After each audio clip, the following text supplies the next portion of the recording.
సత్యమేవ జయతే అనే ట్వీట్లు పెడుతున్న జగన్ రెడ్డి ఇది కూడా ట్వీట్ చేయి. తిరుమల లడ్డు కోసం నువ్వు కల్తీ నెయ్యి సరఫరా కోసం ఎంచుకున్న ఏఆర్ డైరీ ప్లాంట్ లో గీ స్టోరేజ్ ట్యాంక్ కెపాసిటీ కేవలం 6 టన్నులు. టీటీడీకి సరఫరా చేసే నెయ్యి ట్యాంకర్ కెపాసిటీ 16 టన్నులు.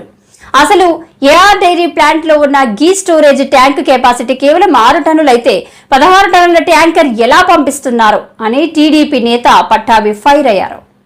ఈ రోజున మీకు టెస్ట్ రిపోర్ట్ తిరుమల పైన ఉన్నటువంటి ల్యాబొరేటరీ టెస్ట్ రిపోర్ట్ ఏదైతే ఉందో దానికి సంబంధించినటువంటి కాపీ ఈ 4 లారీలు మొదట వచ్చినటువంటి 4 లారీలకు సంబంధించి టెస్ట్ రిపోర్ట్స్లో చాలా స్పష్టంగా ఇక్కడ మీరు చూసినట్లయితే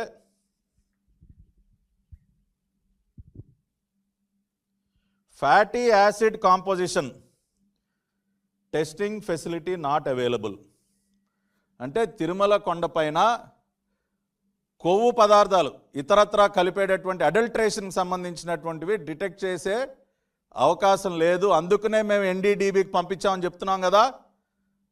వీళ్ళు దాన్ని కూడా ట్విస్ట్ చేస్తూ ఉన్నారు. అక్కడ అద్భుతమైన ల్యాబొరేటరీ ఉంది. జగన్మోహన్ రెడ్డి గారు చెప్పారు కదా, ఆయన హయాంలో తిరుమల కొండపైన అసలు ఎక్స్ట్రాడినరీ ల్యాబొరేటరీ క్రియేట్ చేశారంట. ఏంటంటే extraordinary laboratory fatty acid composition testing facility not available. Sir అయ్యా జగన్ రెడ్డి లేదని చెప్తా ఉంది ఆ రిపోర్టు. ఇవాళ చంద్రబాబు నాయుడు గారు ఎన్డీడీబీ సహకారంతో మోస్ట్ అడ్వాన్స్డ్ ల్యాబొరేటరీ ఇవాళ పెడతా ఉన్నారు. తిరుమల కొండపైన ఈ పాపాలన్నీ చూసిన తర్వాత, ఇటువంటి పాపాలకి ఒడిగట్టే అంశాన్ని గమనించిన తర్వాత ఇవాళ మేము పెడతా ఉన్నాం. ఆ రకంగా చాలా స్పష్టంగా ఒకసారి మీరు అర్థం చేసుకోండి. ఇంకొక ఫ్యాక్ట్ అద్భుతమైనటువంటి, ఇవన్నీ నిజంగా విస్తుపోయేటటువంటి నిజాలు. దీనిలో గీ స్టోరేజ్ కెపాసిటీ, ఆ సంస్థలో ఉన్నటువంటి గీ స్టోరేజ్ కెపాసిటీ ఎంత అని ఉన్నప్పుడు ఇక్కడ చూసారా, storage tank capacity 6 KL 6 kilolitres అంటే 6 టన్నులు. ఆ సంస్థలో ఉన్నటువంటి స్టోరేజ్ ట్యాంక్ కెపాసిటీ టోటల్ 6 టన్నులు. ఇవాళ టీటీడీకి సరఫరా అయ్యేటువంటి ఒక్కొక్క లారీ 16 టన్నుల లారీ వస్తుంది గీ. 6 టన్నుల స్టోరేజ్ కెపాసిటీ ట్యాంకుతో మీరు 16 టన్నుల లారీ అసలు ఎలా ఫిల్ చేస్తారు సార్? కామన్ సెన్స్తో ఆలోచించండి. ఇప్పుడు నా ప్లాంట్లో కేవలం 6 టన్సే నాకు స్టోరేజ్ అండి. 6 టన్స్ స్టోరేజ్తో 16 టన్నుల లారీని ఎలా ఫిల్ చేస్తాను నేను? అది సాధ్యమేనా? అసలు సాధ్యమయ్యేటటువంటి పని కాదు.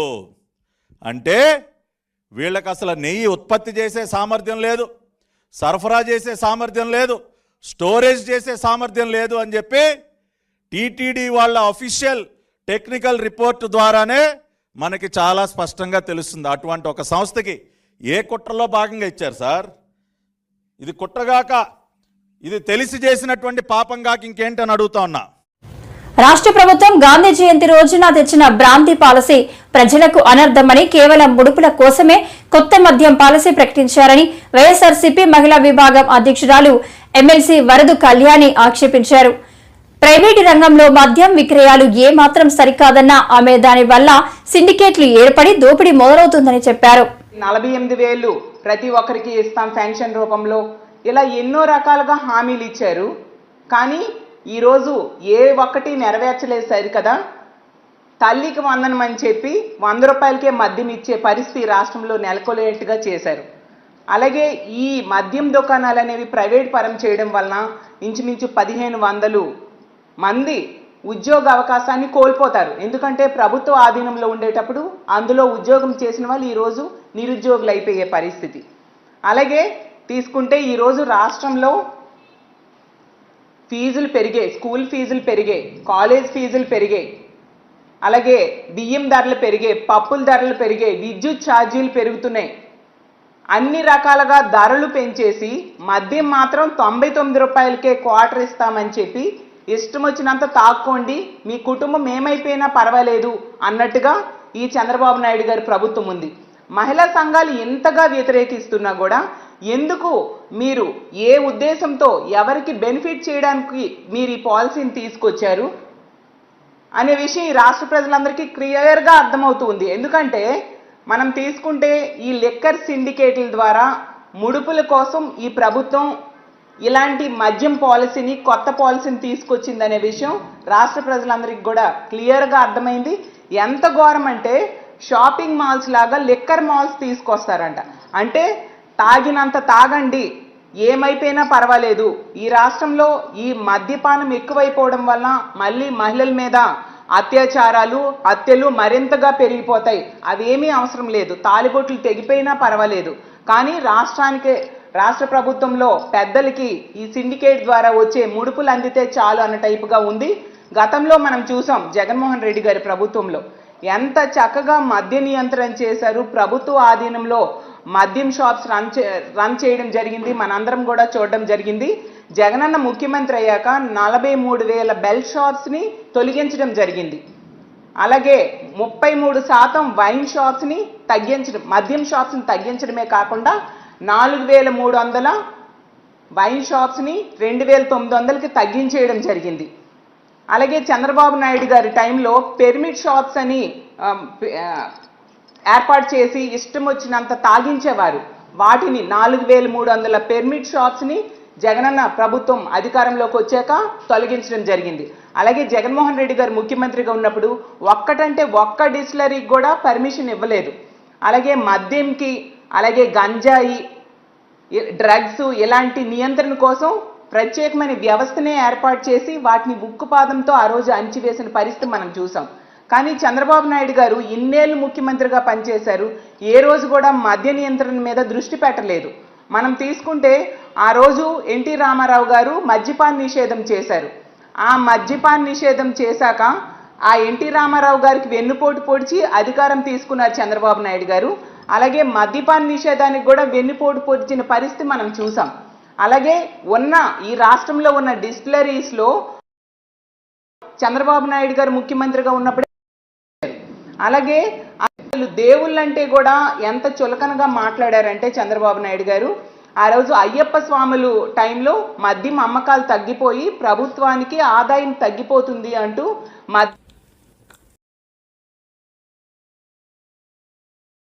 2025 డిసెంబర్ నాటికి పోర్టు పనులు పూర్తి చేస్తాం. ఇప్పటికీ బందర్ పోర్టు పనులు 24% పూర్తయ్యాయి. పనుల పురోగతిపై బందర్ పోర్టు అధికారులను అడిగి తెలుసుకున్నా.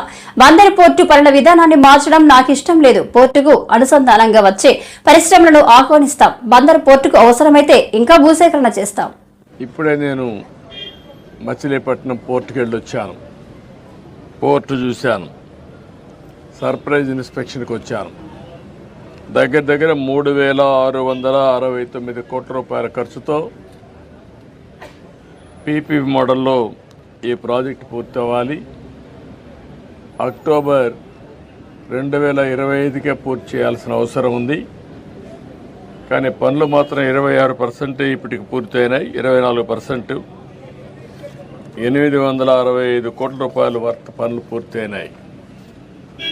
రేపు ఎల్లుండో డెవలపర్ని పిలిపించి గట్టిగా చెప్తాను, చెప్పి ఎట్టి పరిస్థితుల్లో 25కు పూర్తయ్యేట్టుగా ఈ ప్రాజెక్ట్ని స్పీడప్ చేస్తాం. దీంట్లో కూడా నేను అక్కడ పోయినప్పుడు ఒక నోటు కూడా ఇచ్చారు, చూశాను. గవర్నమెంట్ ల్యాండ్ ఒక 32 ఎకరాలు ఇవ్వాలి, ఒక 6 ఎకరాల 36 సెంట్లు అక్వైర్ చేయాలి.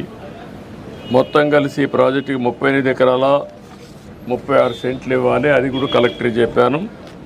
ఆ వర్క్ కూడా ఇమ్మీడియట్ కంప్లీట్ చేస్తారు. ఇది అయిన తర్వాత ఇక్కడ మొత్తం స్టార్టింగ్ 4 బర్తలు వస్తాయి. అల్టిమేట్గా మాస్టర్ ప్లాన్లో 16 వరకు వెళ్ళే అవకాశం ఉంటుంది. ఫైనల్ ప్రాజెక్టులో 3,696 ఎకరాలు ల్యాండ్ కూడా కావాలి. ఇప్పుడిప్పుడే స్పీడప్ అవుతుంది. దీన్ని పూర్తిగా ఇంకా స్పీడప్ చేసి మళ్ళీ ఈ ప్రాజెక్టు పూర్తయితే మచిలీపట్నానికి ఒక అభివృద్ధికి దోహదం చేసే అవకాశం వస్తుంది. రెండోది కూడా ఇది రాజధాని పోర్ట్, ఇది అమరావతికి దగ్గరుండే పోర్టు.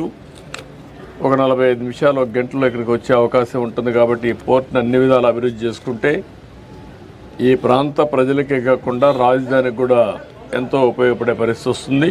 దానికి కూడా స్ట్రీమ్ లైన్ చేస్తాం. ఎక్స్టర్నల్ రోడ్స్ కానీ అదే మరి ఇక్కడ కావాల్సినటువంటి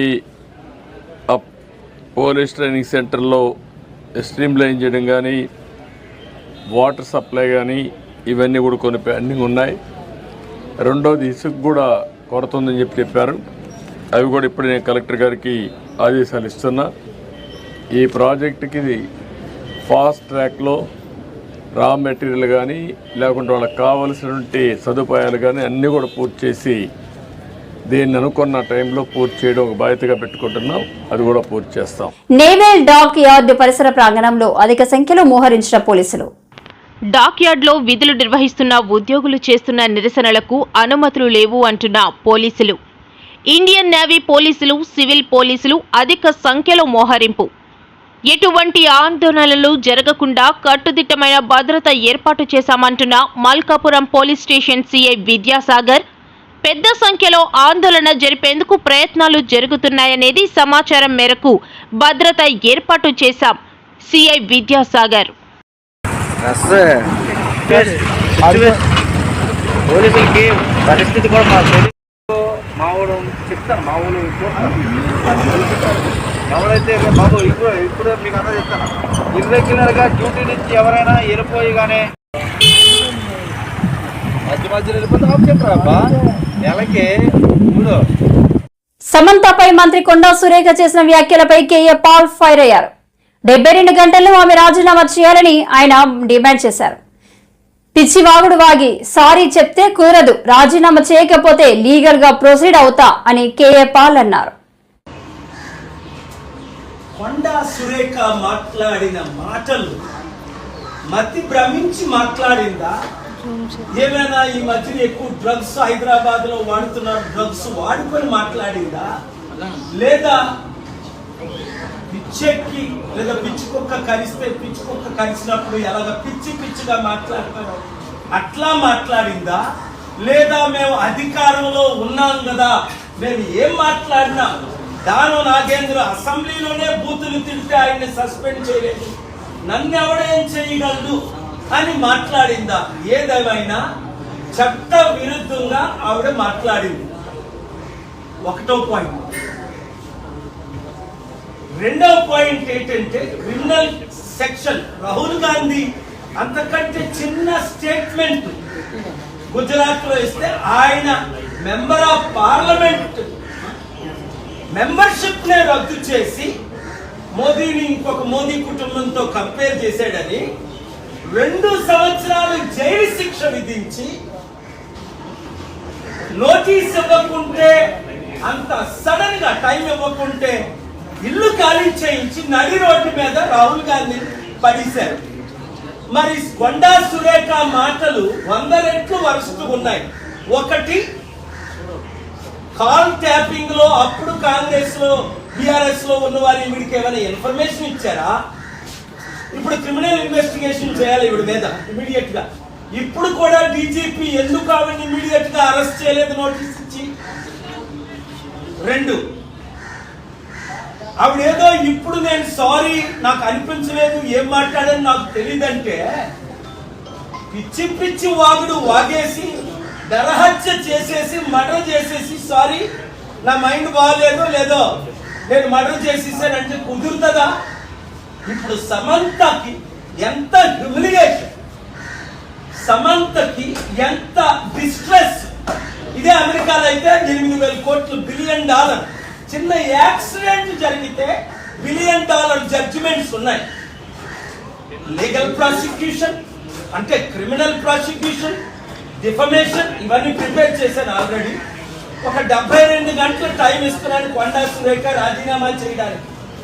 లేదా రేవంత్ రెడ్డి ఆవిడ్ని కాంగ్రెస్ పార్టీ రాహుల్ గాంధీ మహిళల పట్ల ఏమైనా గౌరవం ఉంటే ఆవిడ్ని ఇమీడియట్ గా పార్టీ నుంచి పదవి నుంచి తొలగించాలి. తద్వారా ఏమవుతుంది?